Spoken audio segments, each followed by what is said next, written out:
Salut tout le monde, welcome back to the channel. If you are already a subscriber, thank you so much for coming back. And if you're new here, welcome. My name is Francia, and on this channel, we talk about lifestyle, beauty, makeup, fashion, life, and everything in between. So I hope you consider hitting your subscribe button and your notification bell so that you always know when I upload. Okay, so on today's video, I'm going to share with you a number of things that I no longer do because I'm grown and I'm old. So without further ado, let's get into this. Thing number one, I try my very hardest. Now, I'm not saying I'm successful at this all the time because that would be a lie, but I am very aware now and I try my very hardest to no longer stress over things that are outside my control. Like things that I cannot control, I try my best, that's the word, to not worry about it too much. A very wise woman once told me, if you look at an elephant as a human, you are going to think there's no way I'm going to be able to swallow that elephant. There's no way. I mean, have you ever seen the side of an elephant? Like even a baby elephant compared to a human is like gigantic, right? So you're thinking as a human, I am never going to be able to swallow this elephant, but that's because you're thinking you want to swallow this elephant whole. But if you break down the elephant, if you eat it piece by piece, you will be able to, at the end, eat the whole entire elephant. So when I encounter like a major problem or a major obstacle, that's how I try to look at it now. Like if I'm looking at it as a whole, I will be freaking out, pulling my hair, losing sleep, not eating, stressing out. But if I zoom in and I break it down, like what can I do? What is within my control? Which part is outside of my control that I can't do anything about? Then that part you just let it be. And then whatever is going to happen is going to happen. I know it's easier said than done, but it is helpful when you think about it that way. And most of the time, it does work for me. So that's number one. Number two, okay, so I have this really bad habit and I know you have it too. Don't even try it. I know I'm not alone. I know, but I have this bad habit of procrastinating whenever I'm doing something and it starts to get a little stressful. Like I hit a roadblock or something. I'm like, I'll just leave it alone. And I don't want to work on it anymore. The minute it gets a little challenging, I'm like, oh, time to do something else. And I start to procrastinate. So I stopped doing that. And what I've realized, or what I've found out from me continuing to work when the task gets challenging, is that if I stay in it for a little bit, I will figure it out and I can actually get it done a lot quicker. So now if I'm working on something, it gets challenging, I buckle down and I strategize. I think of ways to like tackle the problem instead of just looking at it and say, oh, this is gonna take a long time, or this is hard. And then I will go away and then it becomes worse because I'm not working on it and time is passing by and now deadline is approaching and I am nowhere near where I should be. And then I become super stressed and then, I get sick or whatever. So now I stay in it and I try to figure it out. And wherever I get stuck, I look for resources to help me proceed. If you think about it, when you procrastinate, nothing gets done. So yeah, stay in it.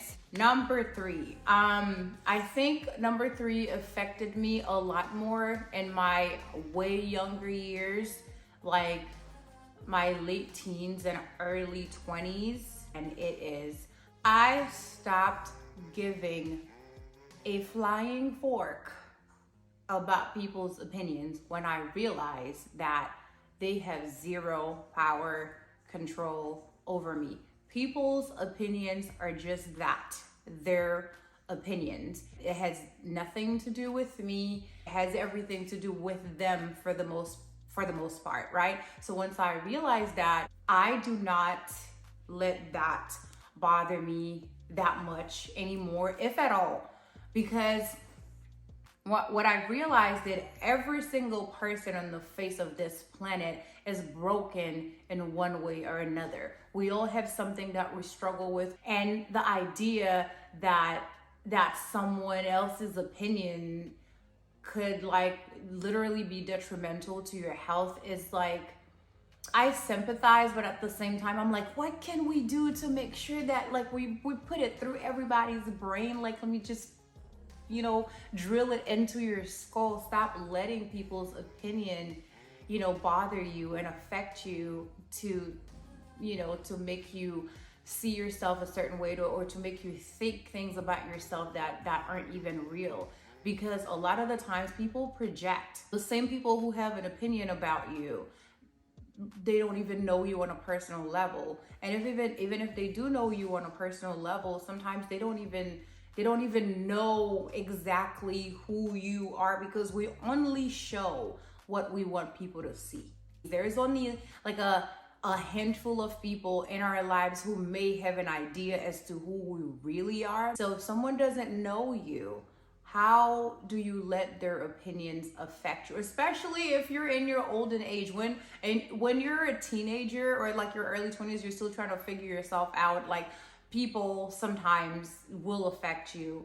But if you're like in your olden age, I guess everybody matures differently or at a different pace. So I get it. But for me, I have stopped letting them bother me or get to me, because whatever your opinion is about me, I look at my bank account, it's still the same way. If I gain 5 pounds, I'm still 5 pounds over my goal weight. Nothing happens to me or my bank account just because you have an opinion about me. So like, why am I tripping? Be great, do you? Goodbye, Godspeed. Thing number 4. I have managed, believe it or not, you would be so very proud of me. I have managed to yell at my kids a lot less. Yay! Bravo, bravo, yay.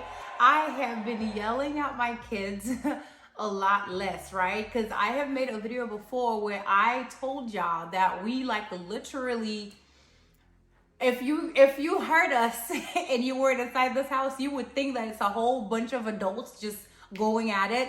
But no, it just be me. It just be me and my kids. Well, it used to be. But I have managed to stop yelling so much, because guess what? I have found out. I have not mastered, but I have gotten so much better at this whole boundary situation and like redirecting and guiding, right? Oh my gosh, and patience. What I didn't have before that used to make me yell so much is I had a lack of boundaries. I would just be like telling them things, like telling them to do this, telling them to do that, and not setting boundaries that they would understand, like things that we would agree upon together. Make eye contact. Do you understand what I'm telling you to do? And I get a verbal response. I didn't used to wait for that. I'd just be like, do this, and then I come back, it's not done, then I start yelling, and it was just so bad. But now I have managed to to improve my understanding and my use of boundaries. Don't get me wrong, I don't want you to hear this and to think that, oh my gosh, she never yells at her kids, she's like so perfect now. No, I still do lose it every once in a while, because I just do. Okay, judge me if you want to.